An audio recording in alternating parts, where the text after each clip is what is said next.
yang sangat kula hormati teman Bapak kawula Kiai Haji Masbuhin Faqih, yang terhormat Kiai Haji Robah Maksum, yang terhormat Kiai Haji DRS Abdussalam MM selaku Rektor Inkafa, semua teman-teman dosen hadirin sedanten ingkang kula hormati, mahasiswa-mahasiswi yang sangat saya hormati. Tadi sudah dikatakan oleh MC, di antara alasan saya datang karena bapak saya ini temannya Kiai Masbuhin. Itu salah ya. Memang bukan di antara ya, karena itu memang. Tuh, kalau di antara ini sembrono. Karena kalau saya datang karena kalian itu dosa besar. Saya ini di rumah punya ibu sudah sepuh, punya pondok. Artinya saya punya kewajiban. Secara fikih kewajiban itu hanya bisa digugurkan oleh wajibun a'dhamu minhu, oleh kewajiban yang lebih apa? Besar. Kayaknya kalau mahasiswa-mahasiswa di sini tidak cukup untuk mengganti kewajiban itu. Sehingga saya berkali-kali memaklumatkan diri, yang undang saya nggak pernah sepuh itu dosa. Karena menggugurkan kewajiban yang lebih apa? Besar. Jadi teorinya gampang. Kalau ngundang sampean tuh mesti boleh karena nggak punya kewajiban. Jadi di rumah ya nggak punya pondok. Terus ibu sampean kalau sampean di rumah ya sumpek bocah kok nganggur gitu. Jadi fikih itu harus jelas. Saya ini pengagum fikih. Jadi saya di rumah punya ibu, saya ulang lagi, sepuh, butuh perhatian saya dan saudara-saudara saya, punya pesantren, sehingga artinya punya kewajiban. Ini sekaligus maklumat bagi yang ingin ngundang supaya ngukur dosa ndak yang ngundang Gus Pak itu. Bukan kebaikan atau ndak, tapi dosa apa enggak gitu. Artinya yang bisa menggugurkan kewajiban secara fikih itu hanya kewajiban yang lebih apa? Besar. Kayaknya ndak akan terjadi kecuali temannya bapak saya atau pernah guru-gurunya guru saya. Misalnya Lirboyo, nanti Sakban ngundang saya 2. Begini ya, ini kan abahnya Kiai Masbuhin juga namanya Faqih, gurunya juga Kiai Abdul Faqih. Saya berharap anak-anak Inkafa ini nekuni utamanya itu fikih. Fikih itu penting sekali. Kata Sayyid Ali yang Shahibu Simtid Durar itu, wabihi qiwamus syariah, yang bisa mengawal syariat itu hanya fikih. Fikih itu ya kalau yang paling gampang tentu kita misalnya punya Fathul Qorib, Fathul Mu'in, Fathul Wahab. Tapi yang faham betul, mesti faham itu ngelotok setengah hafal. Jangan bawa kitabnya tok, sementing sekian semester terus selesai. Itu sama-sama dosa, itu dosanya ya dosa, mahasiswanya juga dosa. Karena sudah terlanjur sarjana agama, ternyata nggak bisa, itu kan mendingan tidak sarjana agama. Itu saya tak cerita sama Kiai Robah, itu ada fatwa kiai juga wali. Suatu saat ada penyanyi dangdut top terkenal di Indonesia itu nyanyi dangdut, ya penyanyi ya dai, entah itu hakikat entah majas tidak tahu. Itu kiai itu fatwanya lucu, kalau kamu datangi dia pas main dangdut masih saya beri izin, tapi kalau datangi dia pas pengajian itu tak larang kata.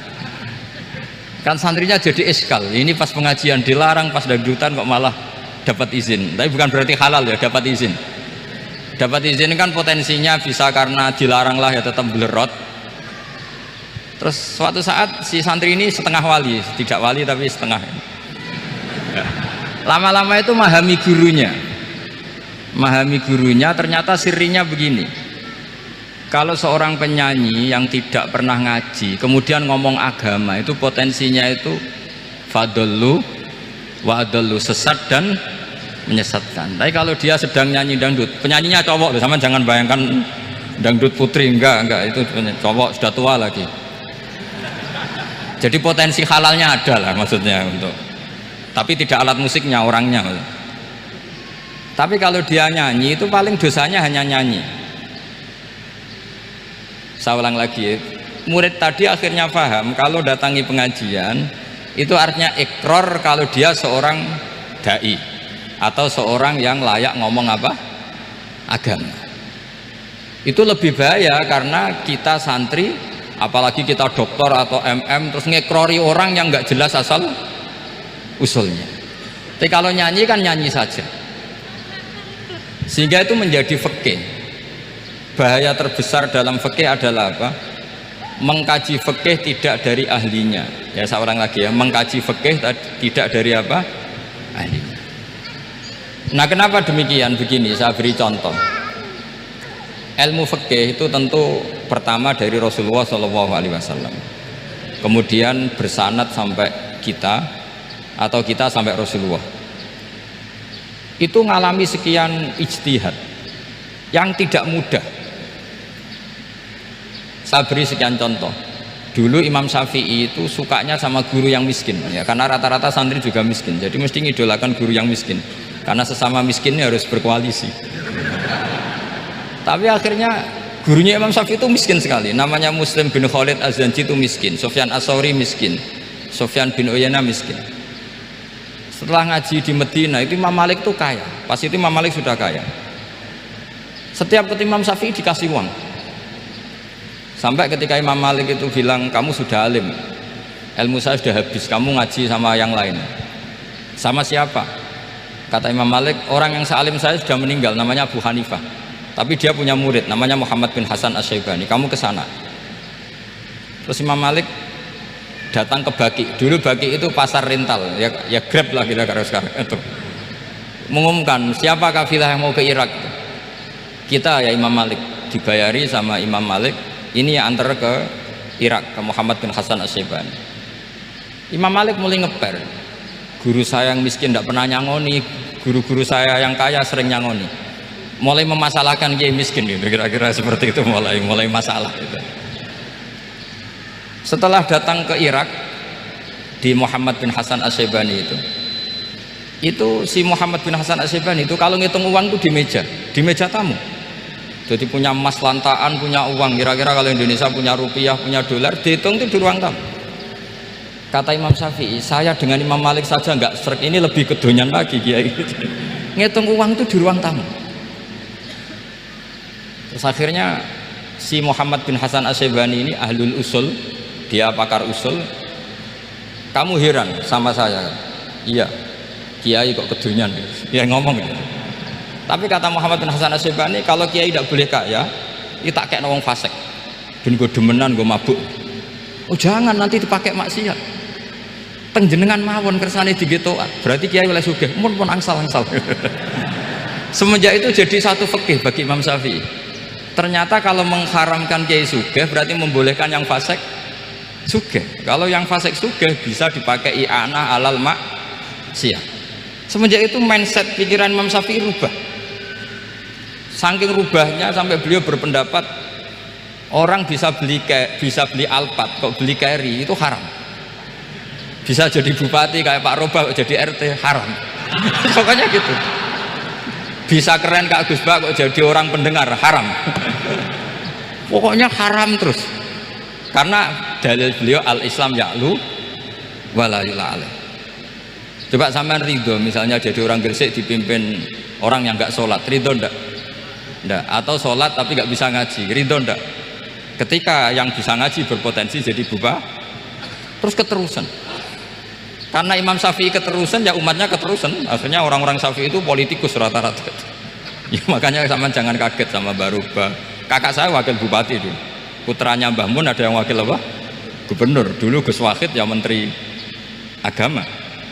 Itu asal usul dari perubahan fikih, mindset, cara berpikir Imam Syafi'i. Jadi dulu itu fikih ditemukan itu jelimet, ada perdebatan. Itu tidak hanya pada level ulama, pada level Nabi pun ada perdebatan. Jadi jangan kira Nabi itu tidak debat, ya debat. Nabi itu asal seangkatan itu mesti debat, termasuk debat dengan malaikat. Jadi kalau perlu ya debat sama apa? Karena malaikat itu kan lugu itu gak iso mikir. Karena kalau malaikat iso mikir bisa jadi rektor. Nanti kasihan Pak Salam gitu. Malaikat gak boleh jadi rektor. Malaikat Israel itu nggak tahu etika. Jadi beliau ketika mau membunuh, mencabut nyawanya Ibrahim datang, ya Ibrahim, saya ini disuruh nyabut nyawa kamu. Kata Ibrahim, wah kamu itu pasti salah. Kamu tahu saya siapa? Saya ini Khalilur Rahman, kekasih Allah. Masa kekasih membunuh yang dikasih? Ini nggak benar, logika itu nggak benar. Pasti kamu salah. Karena Israel itu tidak bisa debat. Ketika ditanya, hal ra'aita khalilan yumitu khalilah, masa kekasih membunuh yang dikasih? Saya ini Khalilur Rahman. Masa Allah mencintai saya kemudian membunuh saya? Itu logika agak bener. Tidak, keliru, kamu itu keliru. Israel akhirnya terbang lagi. Ya Allah, katanya logika saya ini salah. Karena masa kekasih membunuh yang dikasih? Karena Israel nggak pernah sekolah, nggak pernah sekolah, nggak bisa dia jawab. Akhirnya diajarin Allah.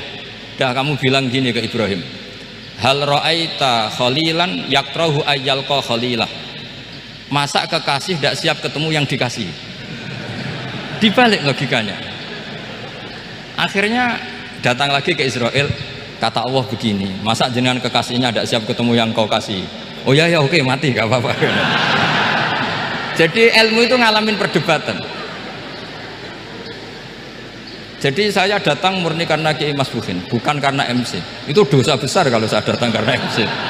Karena saya punya kewajiban yang lebih besar. Jadi yang bisa mengalahkan adalah a'dzama minhu, yang super besar kira-kira gitu. Karena jelas ada riwayat inna min abaril birri silatar rajuli ahla wuddi abi.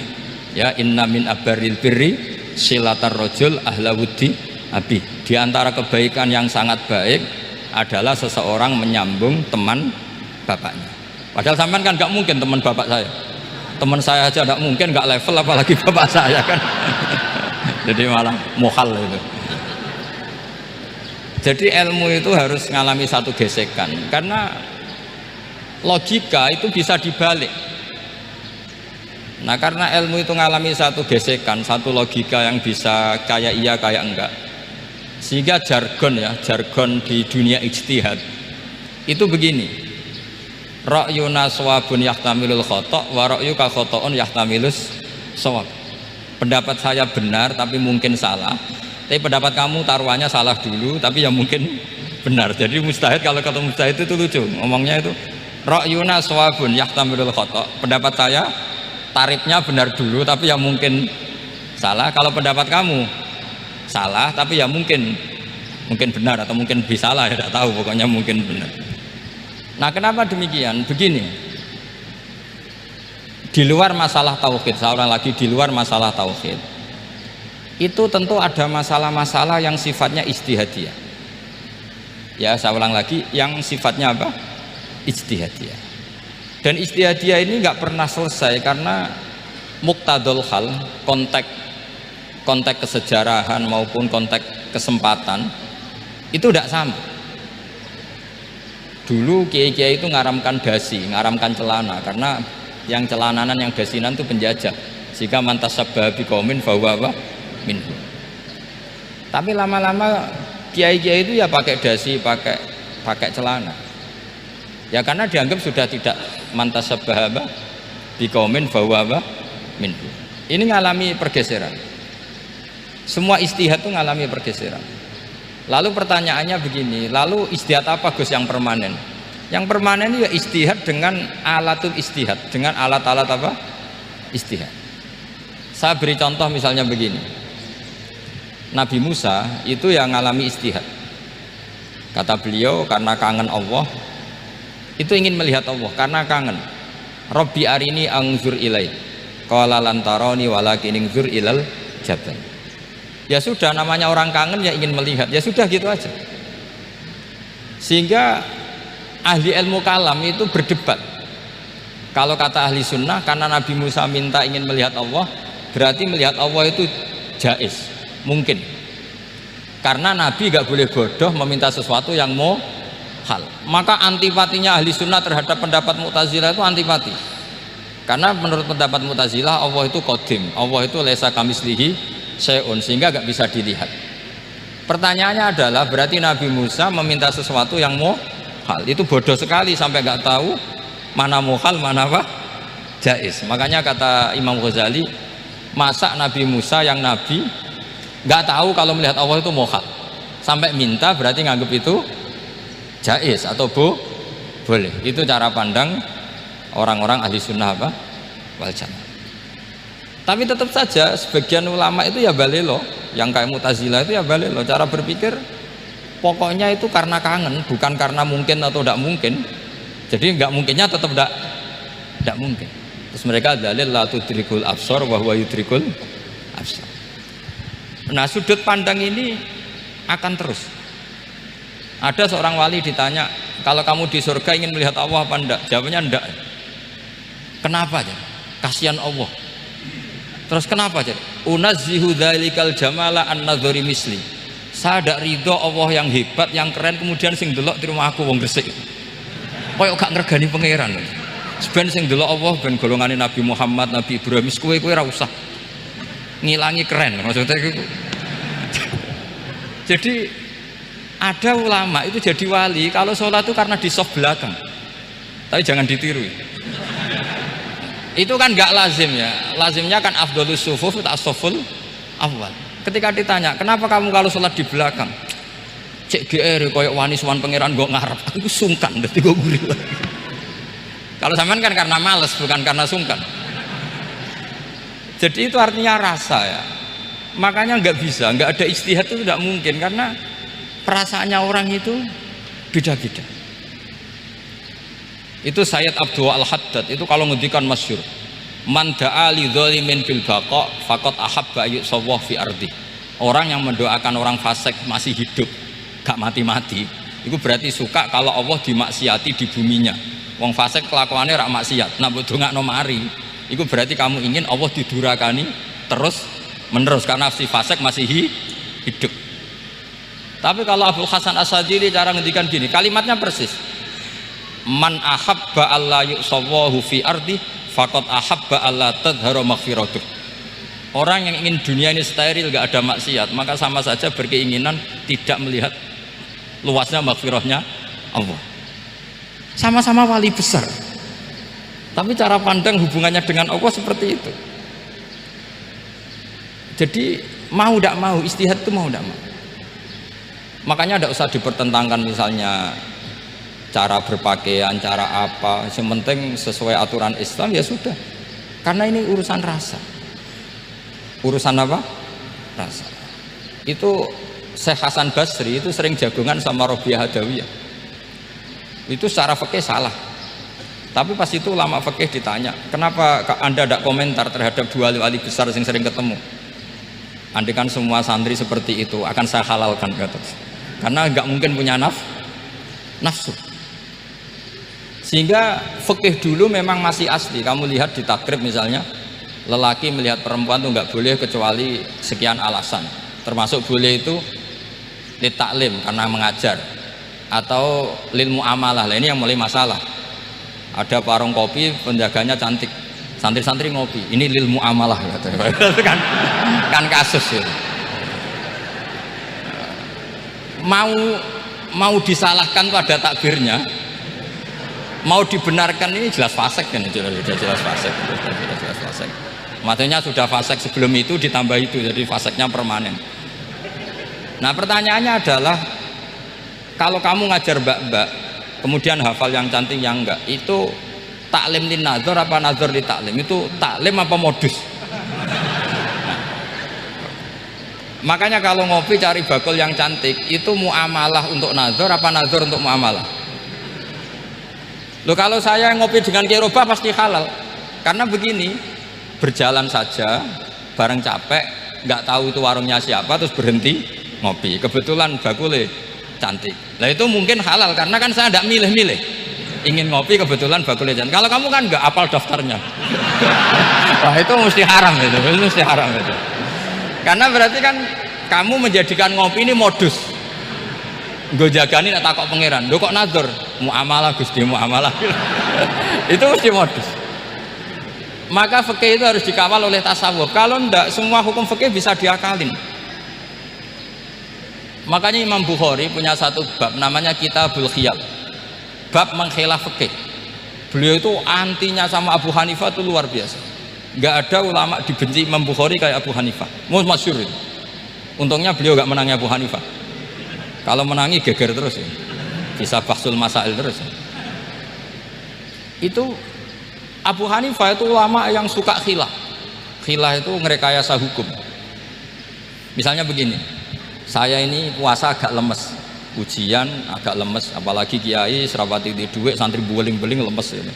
Apa mangan ini kan, wah poso-poso kok mangan kan gak keren. Supaya saya bisa makan dan halal, saya bisa ngajak kiai Robai ya jalan-jalan, jalan-jalan nyari yang jarak 2 marhalah, ya sudah, terus bisa makan. Kalau ditanya Allah kok makan, musafir. Jadi bolehkah insya safar menciptakan pergi demi untuk supaya boleh iftar? Boleh enggak cara jenengan? Coba kok enggak boleh, alasannya apa? Kan pergi. Perginya juga enggak maksiat. Itu khilaf. Tapi Sayyid Muhammad, Abuya Sayyid Muhammad, Muhammad bin Alawi, Sayyid Muhammad itu membela Abu Hanifah. Artinya membela jangan semua khilaf itu diharamkan, karena itu cara, saya ulang lagi, karena itu cara untuk mengawal bahwa hukum Allah itu luas. Karena kalau nggak ada khilaf itu ya kita kesulitan, misalnya begini, ini penjelasannya, makanya kita harus sering mendengar. Saya itu dulu masih sangat fikih itu protes kenapa ada poluan polisi wanita. Itu kan pekerjaan cowok ya, pekerjaan pria. Tapi setelah mendapat penjelasan dari polisi itu alasannya masuk akal. Gus, kadang-kadang orang nakal itu menyembunyikan narkoba itu di alat wanitanya. Itu kalau semua lelaki polisi kayak jenengan itu kan masalah itu. Sehingga memang harus ada polisi wanita, karena sebagian pengedar narkoba itu perempuan dan menyembunyikannya di tempat itu. Kalau semua polisi cowok kan nggak kebayang. Sehingga kita akhirnya mendengar membolehkan polisi itu wanita. Ada wilayah yang harus wanita. Begitu juga ada pertanyaan, kenapa sih dokter kandungan itu cowok? Saya punya banyak santri yang muhibin saya itu dokter kandungan. Tak tanya, kamu itu kok cowok kok jadi dokter kandungan? Kan pekerjaannya seperti itu. Dia jawabnya lucu. Dari 10 yang tes jadi dokter kandungan, itu yang cewek itu lulus 2, yang cowok lulus semua. Karena ketika cewek dites melihat ketuban pecah darah itu langsung pingsan. Sehingga yang secara psikologi dablek itu kan memang lelaki. Jadi roh wong nyak sewakit santai. Kadang nggak lahir-lahir dinteni nang jopo rokokane santai. Itu kalau cewek yang jadi dokter kandungan itu nunggu jam 11, jam 4 sudah pingsan. Nah ini cerita, bukan berarti saya menghalalkan, enggak. Kita harus mendengar, saya ulang lagi, kita harus apa? Dan itu setelah mendengar itu nanti jadi disiplin ilmu, yaitu namanya fikih. Saya berkali-kali cerita di mana-mana cerita, fikih itu harus dievaluasi, karena ini masalah furu'iyah. Saya berkali-kali cerita di mana-mana cerita. Hukum berteman orang fasik gimana? Pasti orang jawab haram karena takut ketularan orang fasik. Tapi kalau dibalik, hukumnya bina orang fasik gimana? Ya baik, umatnya Nabi bisa bina kalau berteman. Kamu bisa bina orang fasik tanpa berteman? Gak bisa. Jadi kalau dibalik, hukum berteman orang fasik gimana? Haram. Hukumnya bina orang fasik baik, bisa bina kalau berteman. Berarti berteman orang fasik ya terus nanti pada level lapangan sih gampang. Kalau yang soleh membina yang fasik dan yang fasik ketularan yang soleh, maka ternyata baik. Kalau yang soleh ketularan fasik ya berarti ternyata buruk. Tapi kan hukum masa nunggu kenyataan, kan jadi nggak hukum. Di mana-mana hukum itu kan ada asumsi, karena ini masalah ijtihad. Nah itu yang dilakukan para ulama kita. Jadi sampean harus mengkaji fikih secara detail, karena tidak hanya kita yang khilaf. Nabi-nabi juga khilaf dalam menentukan dakwah ilallah. Wali-wali kita kayak Abdul Hasan Asyadili sama Sayyid Abdul Al-Haddad itu juga khilaf.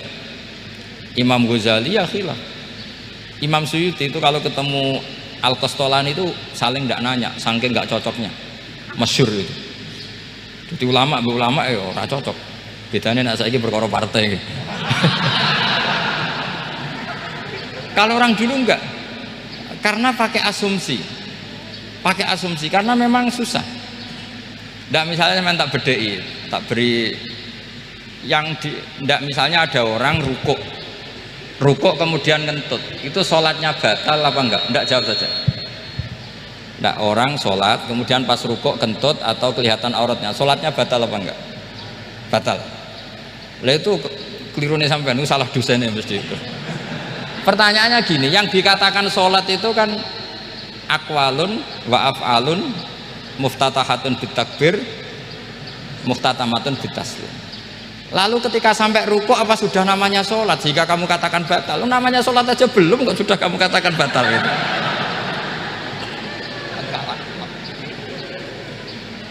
Iya kan? Jadi kalau aku mau sholat pas rukuk ngetut batal atau ora? Mestinya jawaban yang benar, ya ora sholat jadinya gitu. Karena kalau dikatakan sholat, definisinya harus sampai salah. Tapi kan kita nggak mungkin ngomong seperti itu kan, dianggap majnun. Padahal itu yang benar, yang punya kecerdasan. Nah makanya pertanyaannya, fikih itu ngikuti bahasa awam apa bahasa istilah? Kalau ngikuti bahasa awam ya kayak tadi, sholat kok pas rukuk kentut maka batal. Sebenarnya yang batal itu sholatnya apa rukuknya? Nah makanya terjadi perdebatan. Kalau yang pakar-pakar usuli itu salah istilah itu nggak mau. Saya ulang lagi, kalau pakar-pakar usuli itu salah istilah itu nggak mau.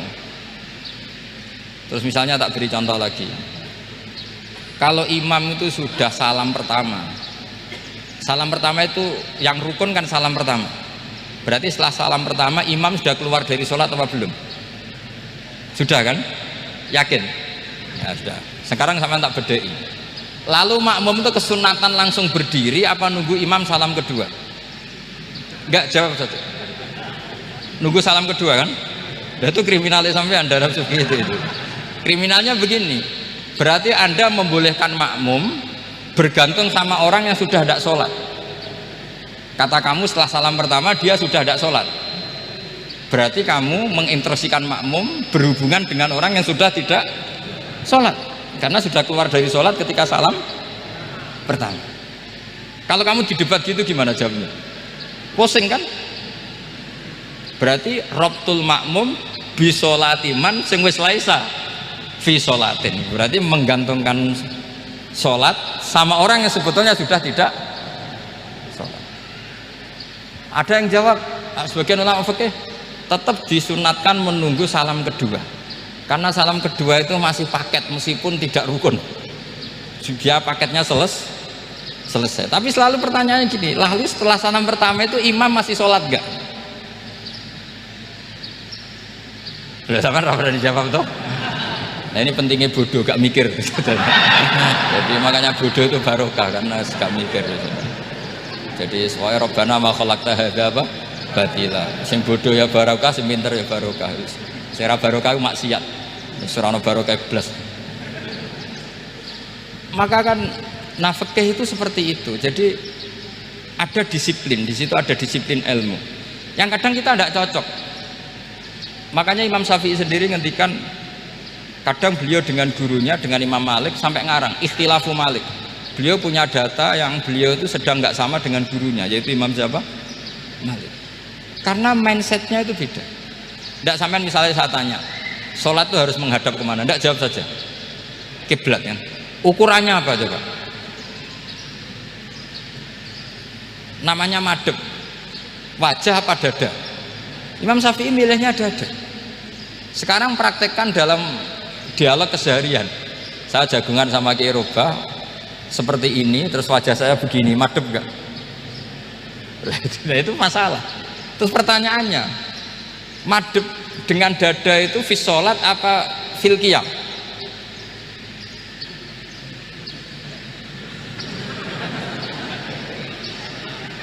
Loh enggak, kalau fis sholat pas sujud dada kamu madhep mana coba? Kamu enggak pernah mikir kan? Ya madhep pakai dada itu kan kalau berdiri, kalau rukuk sama sujud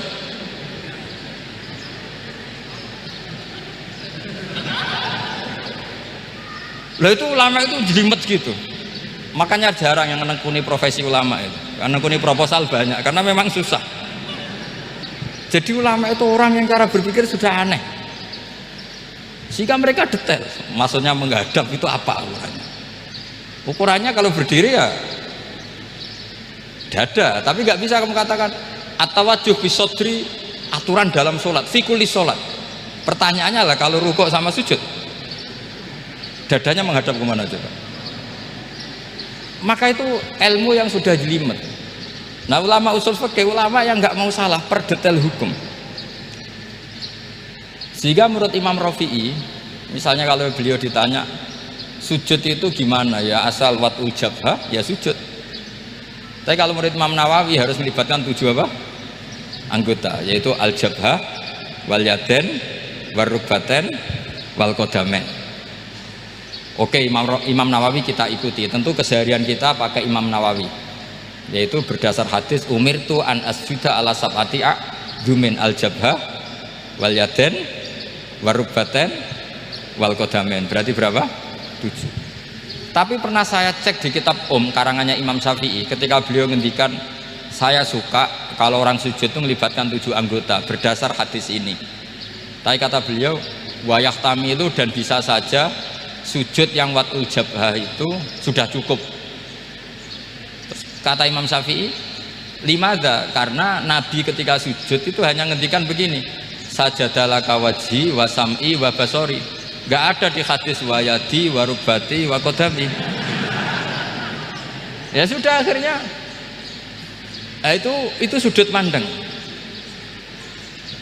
Terus gugatan kedua begini, ada orang muslim yang sujud sama berhala. Untuk menjadi murtad itu harus 7 anggota apa cukup watul jabhah alal ardi? Untuk sah menjadi murtad itu, untuk sah menjadi murtad cukup watul jabhah alal ardi harus 7 anggota. Untuk keabsahan murtadnya itu tidak jawab. Makanya ini tugas dosen-dosen ini meminterkan ini, karena namanya sudah faqih. Faqih itu ahli fikih yang detail, namanya faqih. Kalau ini mutafaqih. Jadi bukan tafakuha tapi tafakuha, kayak tamarodo itu. Jadi wazannya nanti itu wal idhari ma laysa fil waqi'. Jadi ini bukan gojlok, ini memang marah saya ini. Jadi kalau sudah pakai gelar fakih harus fakih betul. Karena ilmu fikih itu sebetulnya gampang. Sampai kalau ngaji i'anah itu kelihatan fikih itu gampang karena ada logika yang terbangun. Misalnya begini, orang kalau tawaf itu disuruh agak jauh dari Ka'bah. Jangan sampai nginjak sadarwan. Karena sadarwan itu pondasi itu ikut Ka'bah. Kenapa begitu? Ya jenenge ra muteri Ka'bah, ide-ide Ka'bah. Jadi sebenarnya sederhana logikanya. Sing jenenge muter itu di luar itu kita muter. Lah kalau nginjak pondasinya namanya gak muteri Ka'bah tapi ide-ide Ka'bah. Ya jadi sederhana sebetulnya, ya masuk akal. Jadi fikih itu enggak ada yang iskal, sebetulnya masuk akal. Tapi karena kita nekuni itu tidak serius, maka terus jadi paradok. Saya beri contoh lagi, ini sebagai penghormatan saya sama Kiai Mas Bukin, karena ini sudah namanya fakih. Kalau ada ayam jago ditwabrak truk terus kejet-kejet, andai kan dibiarkan pun mesti mati karena gerakannya sudah harokatul madbuh. Terus kamu sembelih, itu halal apa enggak? Enggak jawab, ayam jago loh. Kalau kamu katakan halal, dia sudah tidak punya hayatun mustaqirroh, kehidupan yang permanen. Andai kan kamu biarkan pun 1 menit lagi meninggal. Kejet-kejet kan mau prosedur saja, maksudnya pantasnya mati ya kejet-kejet sih, tapi sebetulnya sudah pasti mati. Maka ini ada 2 ulama. Kalau kata Imam Malik tetap namanya halal karena ruhnya masih di situ, sehingga ketika kita nyembelih ya nyembelih hewan yang hidup. Yang namanya nyembelih itu pokoknya mematikan yang punya ruh.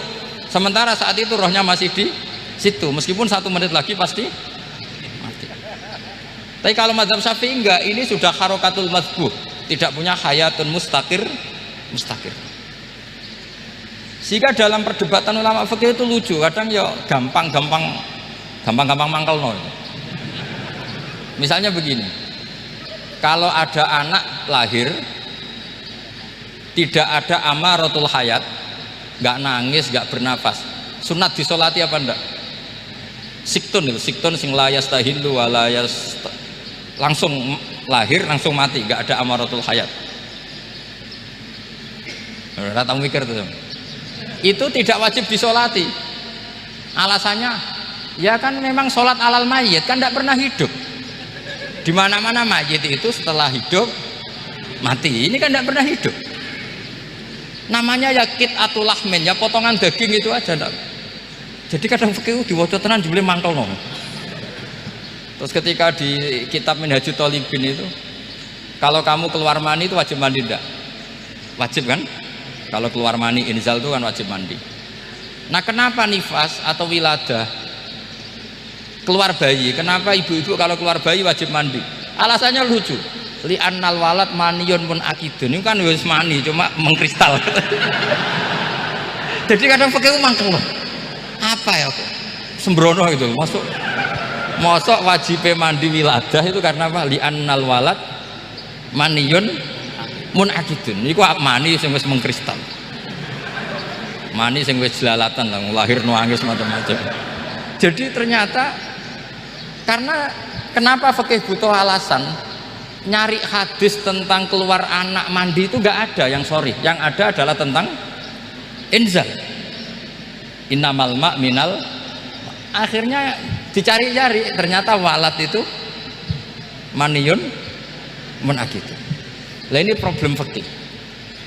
Sampean harus siap dengan pelajaran seperti ini, meskipun sampean mungkin wong priayi, tapi ini ilmu. Ya, saya ulang lagi, ini ilmu. Sehingga ulama itu mau tidak mau harus mau mendengar, karena logika yang terbangun itu nunggu kalau mendengar. Kayak tadi Nabi malaikat Israel baru sadar, masa kekasih bunuh yang dikasih, masuk akal, iso mikir juga Israel. Kalau sama sampean sih nggak nerima, tetap selonang-selonang. Ini masalah Ibrahim Khalilur Rahman. Sehingga kita di alasan fikih itu harus kita dengar. Saya dulu itu, saya sampai sekarang itu sama, kalau bayi lahir masih sudah berbentuk bayi, saya sendiri berpendapat sebaiknya disolatin kalau sudah berbentuk bayi, meskipun tidak tidak nangis, tidak ada amaratul hayat. Kan yang digugurkan itu wajibnya, bukan masalah boleh dan tidak. Itu banyaklah perdebatan ulama di bab itu. Saya beri contoh lagi perdebatan ulama. Ini contoh-contoh fikih karena ini khusus penghormatan status fakih tadi. Itu kalau ada orang mati, jenazah itu. Jenazah itu kalau sholat, itu kan umumnya jenazah di depan, kita nyolati di belakang. Itu yang mengatakan begitu ya tidak punya alasan, ya taunya mulai dulu begitu, di mana-mana nyolati jenazah, jenazahnya di depan. Tapi di kitab Mahali jelas diterangkan, kata kaul sani tidak wajib. Alasannya ya lucu, fa innal janazah laisat bi imamin. Jenazah itu tidak imam, kenapa harus di depan? Kan kacau kan. Lu coba alasannya di depan apa? Dia ada imam kok. Nah, barokahnya fikih itu, sehingga kita melihat di Arab Saudi sekarang itu jenazah kan di belakang, tapi kita tetap nyolati mayit. Kalau di Arab Saudi musim haji itu jenazahnya di kamar mayit, tapi kita nyolati. Itu satu-satunya takbir ya tadi, fa innal janazah laisat bimanzilatil imam. Tapi jangan praktekkan, nanti dia kepaliran sesat tuh. Saya hanya cerita ilmu, jangan dipraktekkan. Kalau dipraktekkan masih jadi aliran sesat. Mono jenazah ning mburi mame kok ngarep aliran sesat. Sebetulnya bukan sesat gitu. Uji coba fikih. Ya karena tadi fa innal janazah laisat bimanzilatil. Bukti lagi kalau sampean sholat ghaib. Sholat ghaib itu misalnya mayitnya di Surabaya, boleh nggak sholat ghaib di sini? Terus jenazahnya di belakang kamu apa depan kamu? Nah ini kan fikih itu pokoknya gitu. Makanya standar furu'iyah itu susah. Karena perdebatannya itu mirip-mirip, kayak iya, kayak tidak, kayak. Makanya dulu zaman sahabat, ada sahabat itu mencintai Rasulullah. Senengannya sowan. Bukti cinta sowan. Banyak juga yang sahabat bukti cinta Nabi itu tidak pernah sowan. Alasannya ganggu. Kenapa kamu jarang sowan Nabi? Saya sering jamaah sama Nabi, saya tidak pernah sowan. Kenapa? Ganggu. Biar Nabi kalau di rumah sama anak istrinya, saya tidak mau ganggu. Makanya saya termasuk kiai yang gak pati seneng disowani. Karena ya itu tadi. Kalau mulang seneng saya, kalau disowani biasa saya. Kalau kiai roba itu nilai, nak pernah sepuh jadi rasuan nilai. Jadi beda. Saya sering ditilii kiai-kiai sepuh. Tapi bahasanya tentu tidak sowan, tapi nopo nilai. Kalau sowan itu banyak. Ketika Rasulullah wafat, itu separuh sahabat hampir mayoritas, ya Rasulullah kita semua ingin kita dulu yang meninggal karena engkau begitu penting. Maka jangan meninggal dulu, kita yang meninggal. Kalau kita yang meninggal itu nggak apa-apa, tapi kalau engkau penting jangan meninggal. Tapi ada saja sahabat, lah tidak seperti itu. Saya suka Rasulullah meninggal dulu. Alasannya masuk akal. Biar Allah menyaksikan saya kama usaddikuhu hayyan usaddikuhu maitan. Allah biar menyaksikan saya iman kepada Nabi ketika masih hidup, dan saya buktikan setelah mati pun, setelah meninggal pun, setelah wafat pun iman. Jadi ternyata baisnya itu supaya orang tahu bahwa iman kita kepada Nabi itu iman yang super, sehingga ketika beliau sugeng ya kita iman, setelah wafat juga kita iman. Kai usaddikuhu maitan kama usaddikuhu hayyan, supaya saya mentasdikkan beliau setelah meninggal sebagaimana kita mentasdikkan beliau saat masih hidup. Dan ternyata Allah ridho dengan perkataan sahabat itu. Kenapa Allah ridho? Karena menjadi pelajaran bagi orang-orang yang ditakdir gak menangi Rasulullah SAW. Tetap mereka iman. Jangan kayak setan itu kurang ajar betul kalau iblis itu. Masyhur itu, iblis itu nangis-nangis neng Nabi Musa. Iblis itu takutnya sama Allah itu luar biasa, sampean kalah.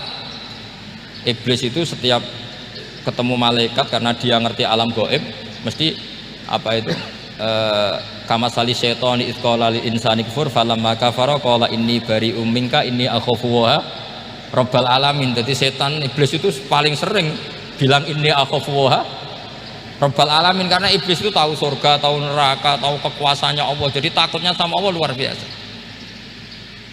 Makanya setiap dia mengajarkan kekafiran, setelah orang itu kafir gimana? Inni bari'um minka inni akhafu wa rabbal alamin. Saking takutnya sama Allah, suatu saat iblis ini datangi Nabi Musa karena tahu Nabi Musa itu kalimullah, orang yang bisa komunikasi langsung dengan Allah. Ya Musa ya kalim Allah, saya ini makhluk, saya takutnya sama Allah luar biasa, tolong rayukan Allah supaya nerima tobat saya. Karena dirayu terus, lama-lama Nabi Musa bilang oke, tak rayukan Allah sama Allah. Karena Musa kekasihnya, ya Allah iblis punya ingin tobat, tolong dikasih hak tobat. Kata Allah oke, dia bisa tobat asal mau sujud di makamnya Nabi Adam, karena kesalahannya dia gak mau sujud sama Nabi Adam. Semenang Nabi Musa karena ada cara untuk iblis menjadi tobat. Dikasih tahu sama Nabi Musa, alhamdulillah kamu diterima tobatnya. Syaratnya apa? Sujud ke kuburannya Nabi Adam. Wah iblis ya tau aslinya terus. Asjuduhu maitan wa qatla asjuduhu hayyan. Zaman urip aku ora gelem, pemene wis mati. Oh dasar setan itu. Zaman urip aku ora gelem, wis mati kok kon sujud. Kumat maksudnya, terus ya sudah, terus sampai sekarang akhirnya. Kalau sekarang sudah tidak mungkin lagi karena nggak ada Nabi Musa sudah. Jadi ijtihadnya sahabat melihat wafatnya Rasulullah itu beda-beda, dan ternyata semuanya diridhoni Allah. Karena ternyata yang suka Nabi wafat dulu adalah ingin supaya umat Islam tetap mencintai beliau, iman sama beliau, tasdik sama beliau, sebagaimana tasdik zaman sugeng. Makanya kita harus mencintai guru-guru kita. Uhibbuhu maitan kama uhibbuhu hayyan. Saya sampai sekarang itu ya merasa Mbah Mun itu tidak meninggal. Saya masih merasa kalau bapak saya tidak meninggal, karena kita mencintai beliau-beliau ketika hidup dan ketika wafat itu sama. Karena beliau-beliau sama kita juga seperti itu. Rasulullah itu ketika mendekati wafat, ya bahasa halusnya intaqala ila rafiqil a'la. Itu Nabi kalau ngedikan tuh rileks sekali. Hayati khairun lakum wa wafati khairun lakum. Cung aku nak uripku ya apik, engko nak aku wis kapundhut ya apik. fa amma hayati fali asunna lakum as-sunan. Sebagian riwayat fa innakum tuhadditsuna anni wa uhadditsu ankum. Kalau saya masih hidup, saya bisa mengajarkan kamu sunnah, mengajarkan kamu tradisi-tradisi yang benar. Dan ketika aku mati, ketika aku sudah wafat, maka saya jejer Allah, kata Nabi. Saya berdampingan dengan Allah, maksudnya dekat Allah. Tentu bila kaifin walan hisor. Terus sudah fa inna amalakum, amal-amal kamu diperlihatkan ke saya. Berhubung saya sudah dekat Allah, kalau amal kamu baik, saya muji Allah. Kalau amal kamu buruk, saya langsung mintakan ampun kepada Allah. Jadi Nabi rileks sekali. Artinya saya hidup bagus karena bisa ngajarkan kamu as-sunan wa syara'i'. Kalau saya wafat karena saya dekat Allah. Kalau kamu baik, saya muji Allah. Kalau kamu buruk, saya mintakan ampun kepada guru-guru kita juga seperti itu. Justru setelah wafat, beliau-beliau punya kesempatan dekat sama Allah, dekat sama al-malail a'la, sehingga mendoakan apa? Nah, terus kata Sayyid Muhammad, wala taqulu lima yuqtalu fi sabilillahi amwat. Kamu jangan pernah berkeyakinan atau berpendapat atau berkomentar kalau orang-orang yang mati fi sabilillah adalah berstatus apa? Mati, amwat. Kalah. Terus kata Sayyid Muhammad, hadza li amati syuhada. Ketentuan ini bagi umumnya syuhada. Artinya gini, umumnya syuhada saja tidak berstatus amwat. Apalagi hadza Rasulullah sayyidul syuhada, sayyidul anbiya, sayyidul mursalin, tentu tidak pernah berstatus amwat. Ya, saya ulang lagi ya, jadi zaman cara berpikir amatus syuhada, syuhada yang umum saja berstatus hidup, tidak boleh distatuskan amwat. Apalagi Rasulullah itu sayyidus syuhada, sayyidul anbiya, maka status beliau pasti hayyun la yamut, pasti beliau itu hidup tidak. Dan karena beliau itu asfaq, sangat sayang kepada kita, sebagaimana zaman beliau hidup itu sayang kepada kita, sampai nangis-nangis minta hak syafaat, maka setelah meninggalkan pun beliau pasti sayang kita dan pasti berusaha supaya kita diampuni oleh Allah Subhanahu wa ta'ala. Sehingga ada sahabat yang tadi berpendapat, kalau saya nggak masalah Nabi wafat dulu, supaya Allah menyaksikan saya usaddiquhu maitan kama usaddiquhu hayyan. Jadi ini cerita ya, cerita sudut-sudut pandang. Jadi saya mohon kalau mengkaji fikih itu harus detail, minimal takrib itu setengah hafal, supaya konstruksi ilmu itu utuh. Ya, saya ulang lagi, konstruksi ilmu itu, karena ilmu itu mesti ada yang apa ya, ya rodok setengah salah itu, tapi disalahno ora kena. Ndak sampean tak bedheki, nak pancen bener langsung tak angkat jadi rektor. Nak bener tuh. Coba rukun sholat pertama itu apa coba? Rukun sholat pertama niat. Niat sama berdiri dulu mana? Ayo, niat dulu baru berdiri, apa berdiri dulu baru niat? Berarti niat sama berdiri dulu mana? Rubah kan? Artinya kita mau bilang tartib urutannya niat, berdiri, takbir, gak bisa. Yang dikatakan niat itu apa? Qasdus syai' muktaronan bifi'lihi. Berarti niat sama takbir harus bareng apa urutan? Bareng. Terus dengan qiyamnya urutan apa bareng? Bareng apa urutan? Loh, enggak, kalau urutan berarti takbir dulu, duduk, baru berdiri. Nah, maka seperti ini itu mau tidak mau kita salah, dikatakan tartib ya salah, dikatakan serentak ya salah. Cuma karena kita bodoh, gak tahu mikir itu, alhamdulillah kan di situ itu. Lu coba niat sholat, niat, takbir, qiyam dulu mana? Niat, takbir, qiyam dulu mana coba? Dulu qiyam. Nggak ada kitab yang mengatakan arkanus sholat awaluha. Oh, dianggap kitab kriminal mesti. Makanya ngendikane ulama-ulama di sarah-sarah, mau tidak mau sebagian istilah itu tasamuh itu wis digawe gampang, ngono kok repot. Karena kita tidak bisa detailnya. Coba misalnya puasa Ramadan itu wajib apa? Tabyitun niat, nginep no niat. Sing darani nginep itu umure lama apa enggak? Lama kan? Sekarang sebelum 2 menit kamu baru niat, sah apa enggak? Sah. Itu sempat nginep apa enggak 2 menit itu? Enggak sempat kan? Jadi ilmu itu makanya kata ulama-ulama pokoknya ilmu itu mesti ono unsur tasamuh. Tasamuh itu ya tiga gampang. Apa? Tiga gampang. Misalnya Imam Syafi'i berpendapat mashu ba'dir roksi. Itu kata beliau walau sa'rotan fi hadir roksi. Meskipun satu rambut asal masih di wilayah kepala. Tapi kalau rambut itu dikeliwir dibasuh di sini enggak sah. Karena sudah keluar dari batas apa? Kepala. Imam Syafi'i cara berpikir kan ya ngene iki jenenge basuh sirah. Tapi cara Abu Hanifah enggak. Ya enggak, yang namanya megang kepala itu ya minimal 1/4. Masa gitu dikatakan megah. Lalu ulama usul fikih itu berdebat. Sesuatu itu sesuai masodaknya. Masodak itu yasduku alaihi kadza, yaitu ini tadi saya cerita ke Ibu Khin tentang ngaji Jamul Jawame. Ini ilmu yang di Jamul Jawame. Sesuatu itu ukurannya mayasduku alaihi kadza apa dengan takrif definisi. Misalnya gini, sholat itu batal dengan makan.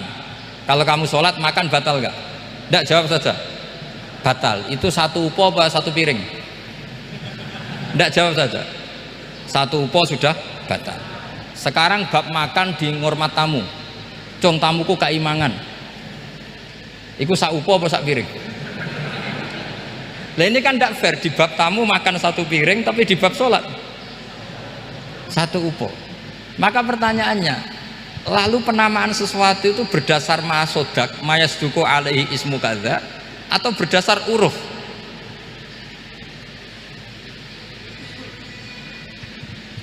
Ukurannya apa coba? Maka terus jadi perdebatan. Nah ini di sini ini pentingnya ulama karena ya sekarang saya bedai sekarang. Cengkeh itu wangi apa enggak? Kategorinya cengkeh. Wangi kan, kalau orang bikin kue tar pasti pakai apa?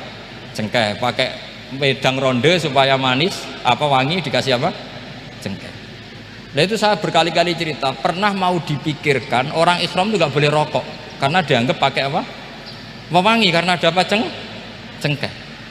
Tapi terus didebat, kalau gitu berarti orang Jumatan sunat rokok. Karena Jumatan disunatkan pakai pewangi. Wah itu kan akhirnya tuh, wah iya repot ya. Jadi kalau cengkeh kamu kategorikan pewangen, yang orang Islam nggak boleh rokok karena pakai cengkeh yang wangi, konsekuensinya orang Jumatan sunat rokok karena berarti di masjid pakai apa? Pewangi. Kan sesat semua ya, jadi itu ilmu. Makanya selain fikih mateng itu ada ilmu yang namanya usul fikih. Usul fikih itu yang neliti itu. Mayasduku alaihi kadza. Jadi yus ngono iku darani ngono. Saurang lagi. Ngono iku wis darani ngono. Ora perlu roh detail.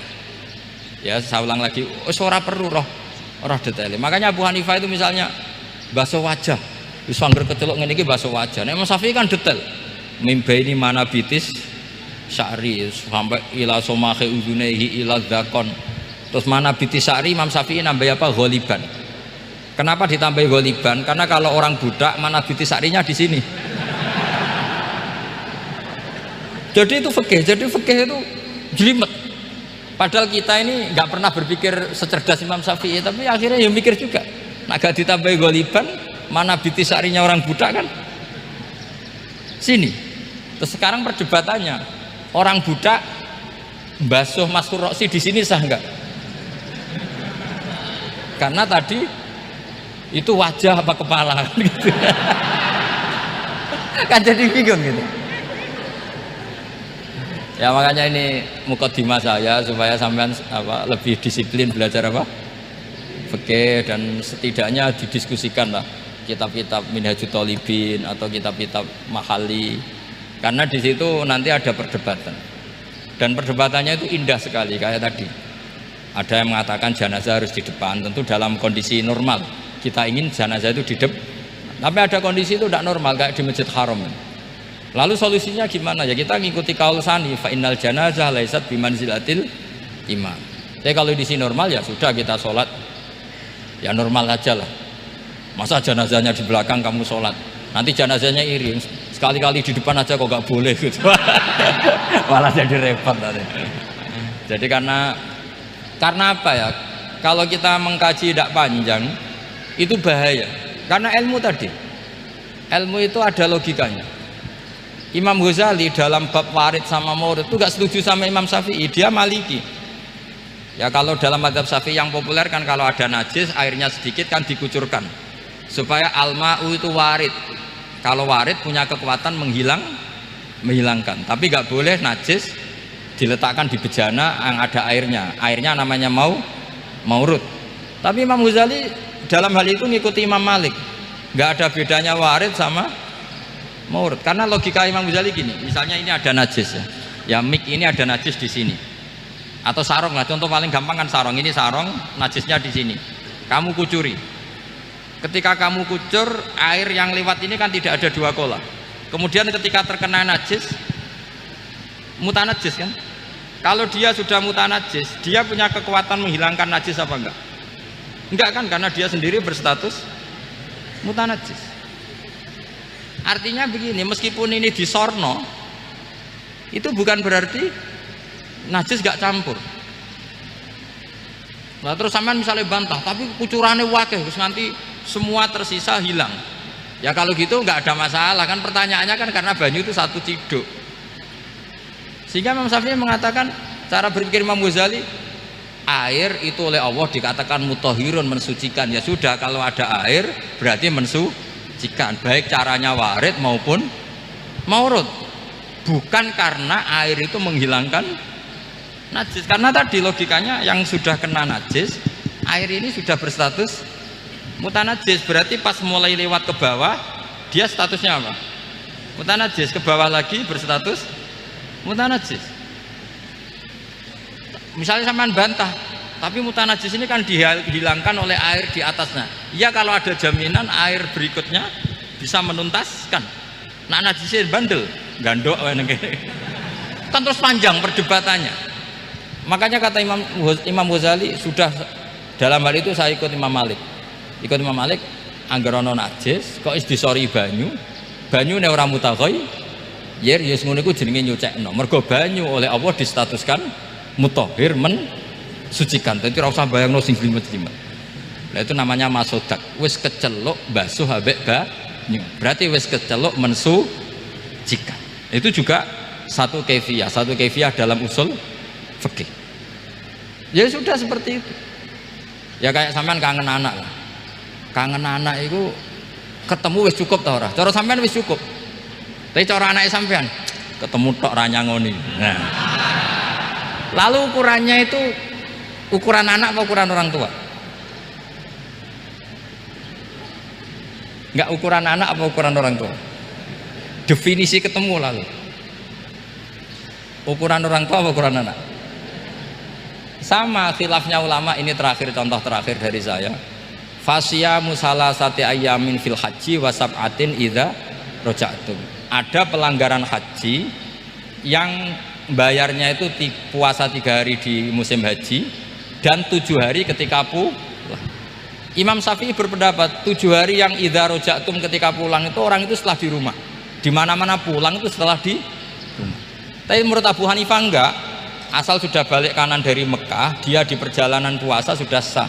Karena bagi penduduk Mekah, kalau kamu sudah balik kanan namanya pulang. Seperti ini saya nanti, setelah acara saya pulang. Pasti Kiai Robah kalau ditanya, Gus Bak kemana? Sudah pulang. Tapi tanyakan istri saya. Jadi orang sini kalau saya sudah pamit, sampean bilang saya pulang enggak? Gus Bak kemana? Sudah pulang. Tapi tanyakan istri saya. Belum pulang. Lalu ukurannya ini jenengan apa istri saya? Lah mau nggak mau harus, karena Allah hanya ngendian wasab'atin idza raja'tum, dan 7 hari ketika kamu sudah pulang. Ukurannya siapa coba? Ukurannya penduduk Mekah apa keluarganya? Kalau ukurannya penduduk Mekah, asal orang haji sudah cabut ya disebut pulang. Tapi kalau ukurannya keluarga, asal belum sampai rumah belum disebut pulang. Itu yang seperti kita dulu ketika era Wesel. Zaman Ki Mas Bukin, Ki Roba Mondok, saya kan era Wesel. Angger wong tua bar ngeposno, anakku wis tak kirimi kan gitu. Wong wis diposno. Tapi masih 3 hari. Jari anake, durung dikirimi. Bener mana coba? Ya kira-kira seperti itulah usul fikih. Saya mohon anak-anak Inkafa ini mengkaji itu dengan status fakih. Fakih itu orang yang mutafannin, mutabakhir fil fikih. Itu baru disebut apa? Fakih. Kalau enggak namanya apa? Mutafakih. Itu bukan fakih tapi berpura-pura apa? Berpura-pura ahli fikih. Ya, tentu sekolah ini bukan diciptakan untuk yang berpura-pura fikih, tapi memang benar-benar apa? Fakih. Ya saya kira demikian. Mohon maaf. Assalamualaikum warahmatullahi wabarakatuh.